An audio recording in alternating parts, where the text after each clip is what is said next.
Okay, primitive mycology here. Today we're going to be talking about and preparing media for growing mushrooms. Um, there's many agar recipes out there, but the one I prefer the most is a blend between LME and PDA. Um, Both light malt extract and potato dextrose agar have their benefits and kind of drawbacks, I guess you could say. Whereas from species to species, one may do better than the other. So, kind of where I'm at is I want to make one kind of media that any and everything will grow on. So, here we are. We're going to get to it. Um, what we'll do today is I have a 500 milliliter LME flask. It's got a cap on it. Um, you don't need an LME flask. You can use a quart jar, a pint jar. Something else that I used to use is an old liquor bottle, Crown Royal bottle here. Not only is it made to pour, it's glass, it's got a cap. I've modified it, drilled it out, put micro pour tape on it. Um, these work wonderful. I absolutely love using these. I've got an Erlenmeyer flask because I came across them cheap, but you absolutely don't need one.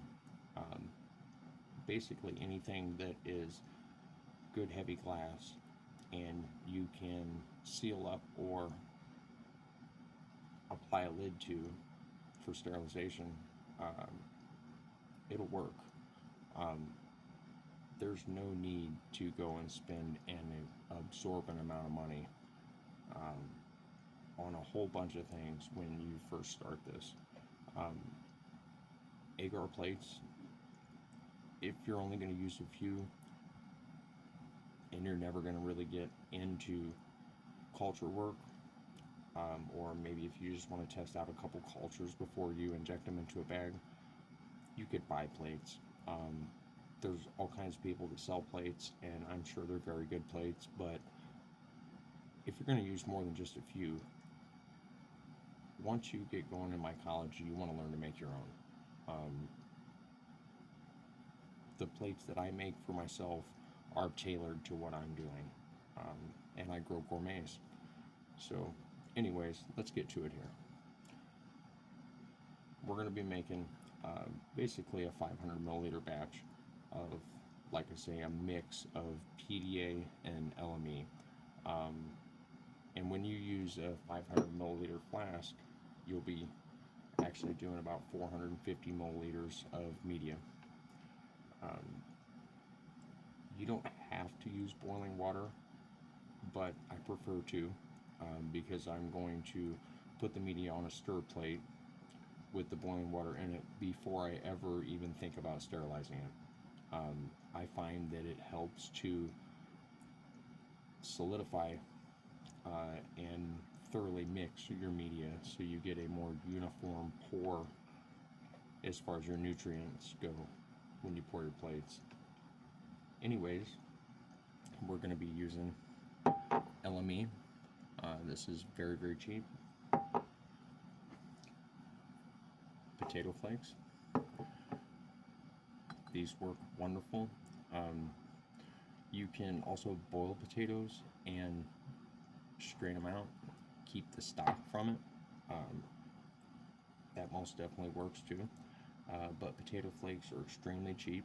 I just try to find ones that do not have added sugars and things like that. You just want very basic. Most times the off-brand is going to be the best for what we're going to be doing with it here. Also, I always use just a tiny bit of honey. But anytime that you're going to work with PDA, potato dextrose agar, you have to have the dextrose, some kind of sugar, to add to the potato starch. Otherwise, it's not going to do very much at all. Um, I'm sure that it would grow, but that's where the dextrose comes from. Also, You gotta have the agar, and if you look here, this that we'll be using today is telephone brand agar. This is what most people recommend, and I do use it. I actually got a little 2-pack on sale a while back, very, very cheap, so I figured that I would try it out, and it does work well. It's good quality, pretty consistent, but I find that this brand right here, this is my absolute favorite agar. This seems to be the most consistent from package to package to package, as well as it solidifies very, very well. Not that either are really better than the other, I just prefer this. But as for today, we'll be using the telephone brand as I want to use it up. So anyways, also, I always use some kind of food coloring. This gives you a contrast against the mycelium. It also, when you use any kind of food coloring, will highlight contaminations. Makes it very, very easy to see them through the bottom or looking from the top. I find that this makes culture work much easier, and the mycelium is going to eat this just along with the nutrients. Also today, we'll be adding just a tiny bit of activated carbon to darken up our color, and also as the mycelium moves across the plate, as it grows, it's going to eat the nutrients and the food coloring, and eventually your plate will turn back to its original color, be very, very light, and that's okay, there's nothing wrong with that. But the activated carbon, it does not lose its color, no matter how much the mycelium eats. In my experience anyway. Maybe someone can prove me wrong, but I kind of doubt that. We also got to have a gram scale to weigh out our nutrients. So here we go.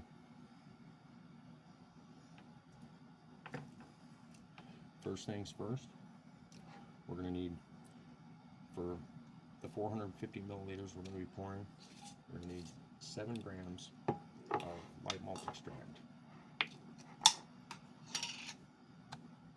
So we'll put our cup on, tare our weight, and this does not have to be 100% perfect 7.00 on the money, as long as it's at 7 grams. A little bit more, a little bit less is not going to hurt anything. You could be obsessive compulsive, like I was when I first started doing this, but there's not really a need to. So we'll just get in here. We're going to get, there we go. We've got 7.05 there. That's more than good enough for what we're doing here. I always, in whatever I'm using for the media, I always put a stir bar on the bottom, because I'm going to put this on a stir plate before we're done.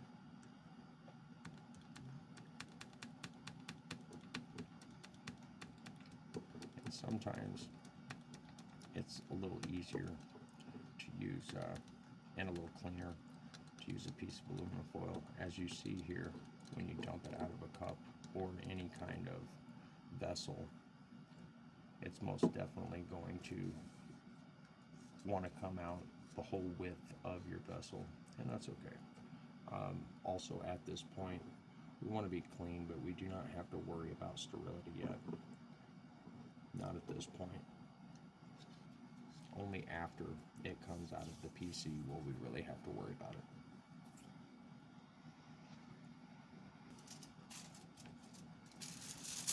You can very easily just grab a small sheet of foil, and what I do is I just kind of fold it to a width that I would like to work with.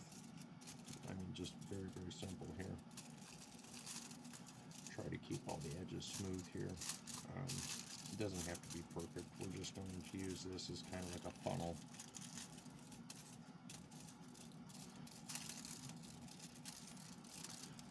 So we'll do something like that. Make kind of a little trough here. So we'll go back to our scale, and we're going to want 3 grams of potato flakes. So we'll come here, just real simple, and get us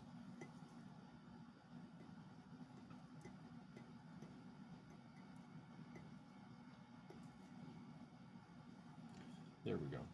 We are at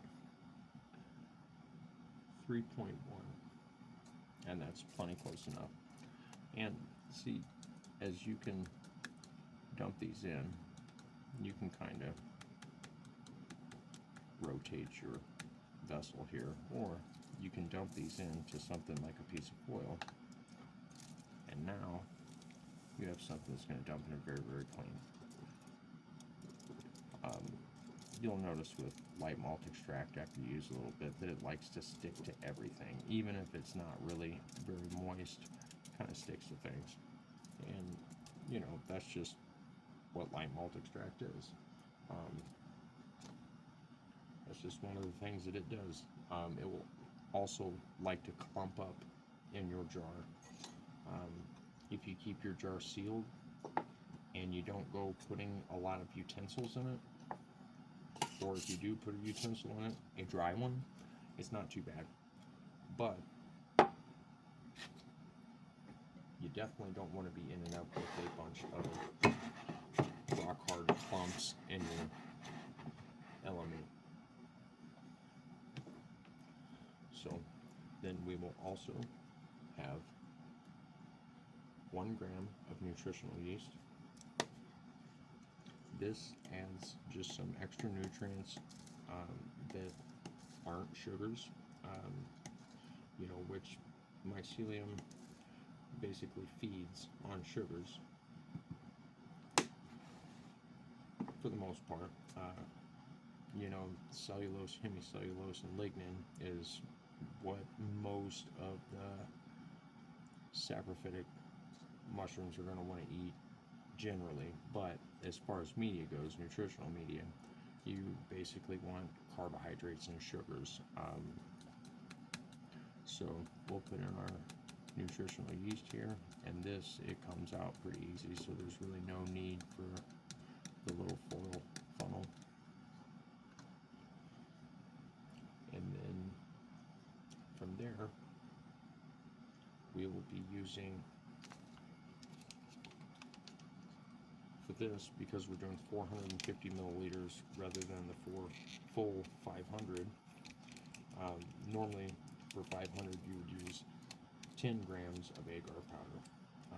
Being as it's 450 milliliters, and because of the consistency that I like in my media, I will be using 9 3/4.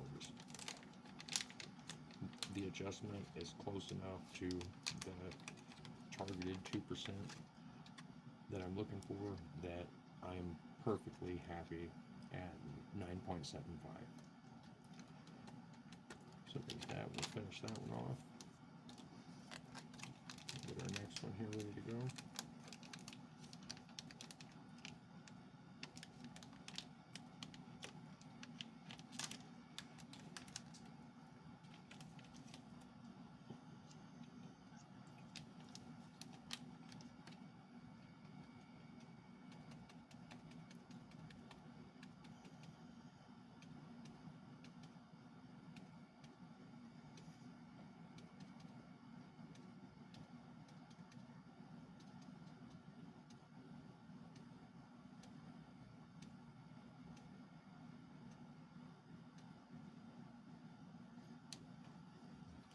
There it is. That's all the agar powder we need. this, being as there's a lot in the cup, go ahead and put it onto the foil funnel here. Nice and simple. And again, at this point, we don't really have to worry about sterility. We're going to be worrying about sterility after we run this through the PC.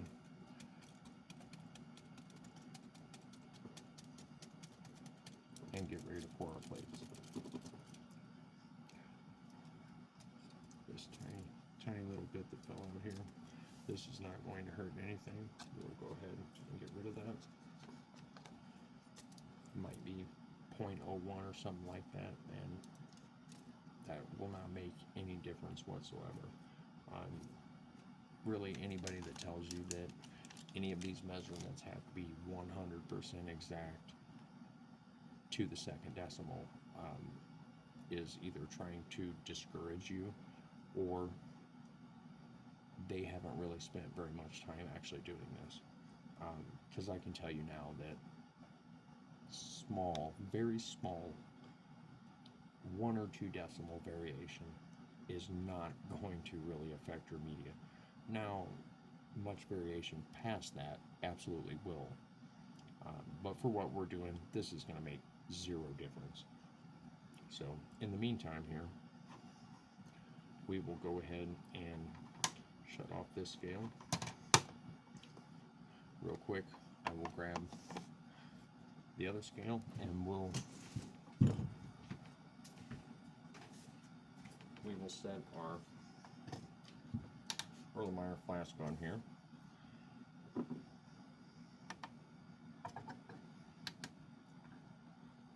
Change the grams, we'll tare our weight, and now we will add our honey. And this is just off-brand, very, very, very simple. We're going to add 2 grams or thereabouts of honey here. This will go with our potato starch for that part of the recipe. We're just a little bit over, but again, this is not going to be the end of the world. Being just a hair over isn't going to hurt us at all. So now that we've got that, we'll go ahead and add, 4 or 5, maybe 6 drops of red food coloring.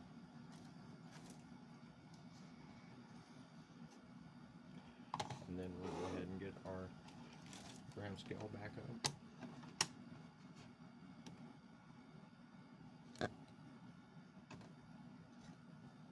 I try to do the activated carbon last, and that is because it will stain anything that it touches. The table is not going to hurt, obviously, but I don't want to take any chance of getting any of this in any of my other supplements of any kind. It can absolutely be a complete mess. So this part of it, I try to keep at the very end of making the batch media. And with this, I'm only looking to put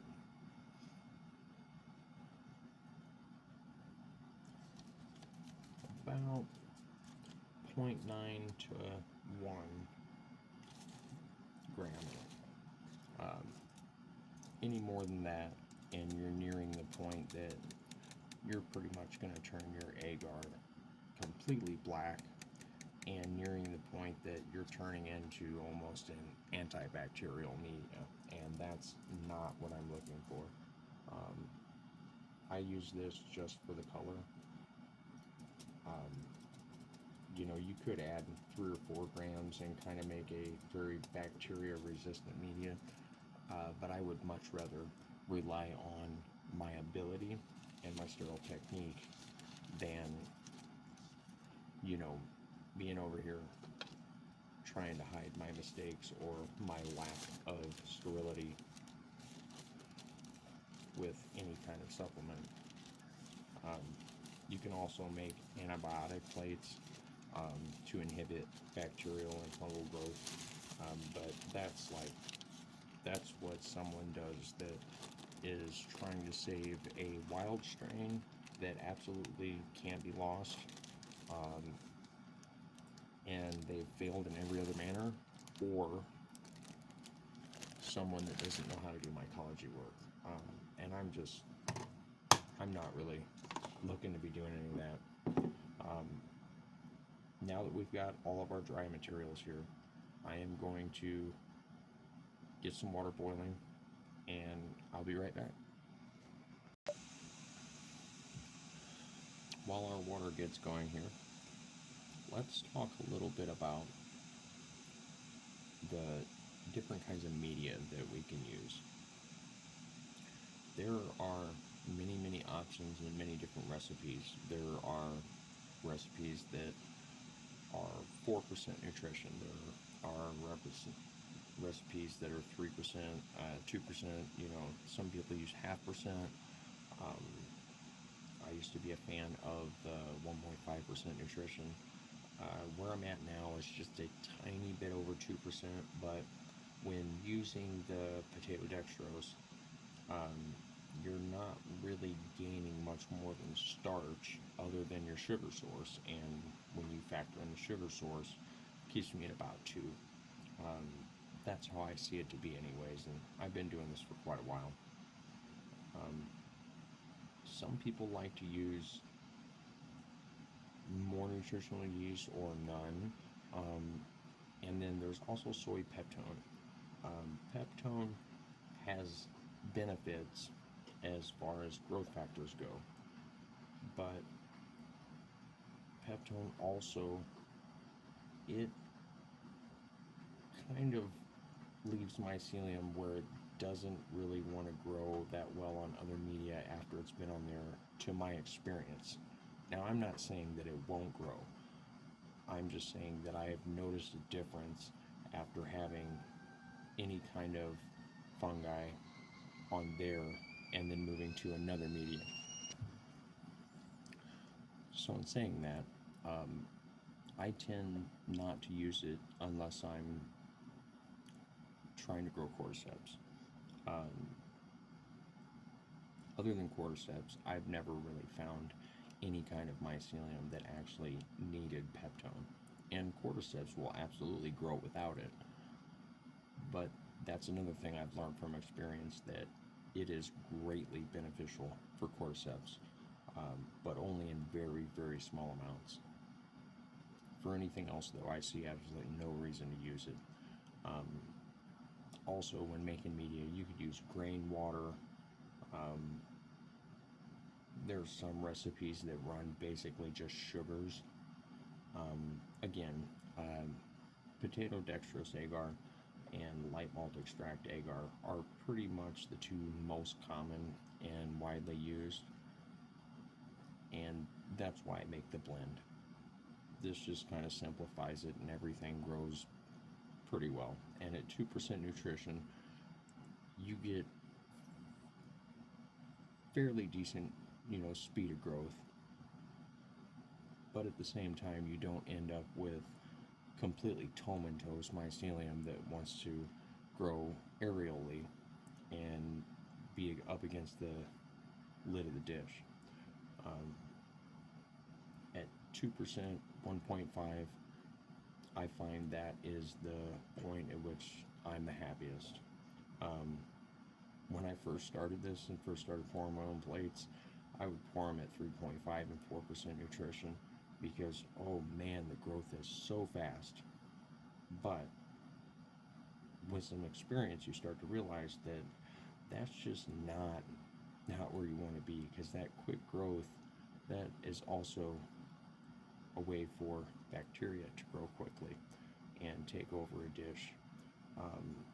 It also will fill your dish up so quick with mycelium that it will start growing up into the edges and therefore then contaminate at times.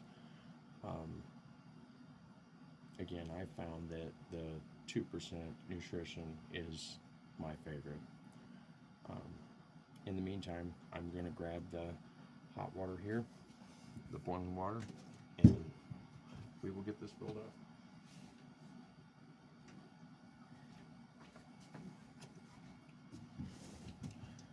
I commonly or always use a tea kettle for this.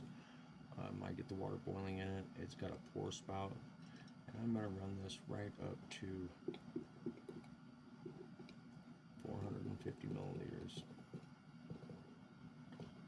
And this is going to be very, very dark. Once I stir it, it'll end up being a very, very dark maroon.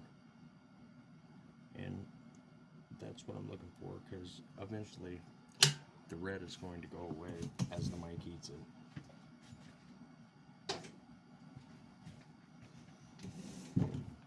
So now, go ahead and throw this on our stir plate here.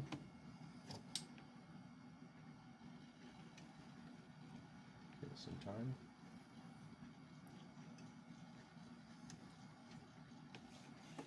Pull this over where it's a little more visible.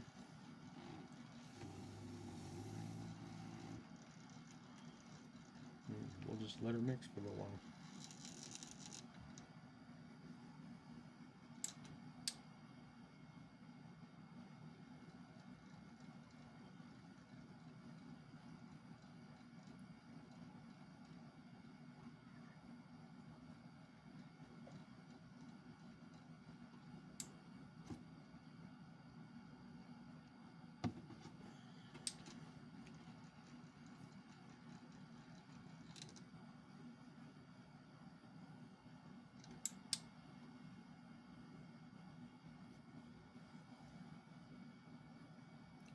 And that's it.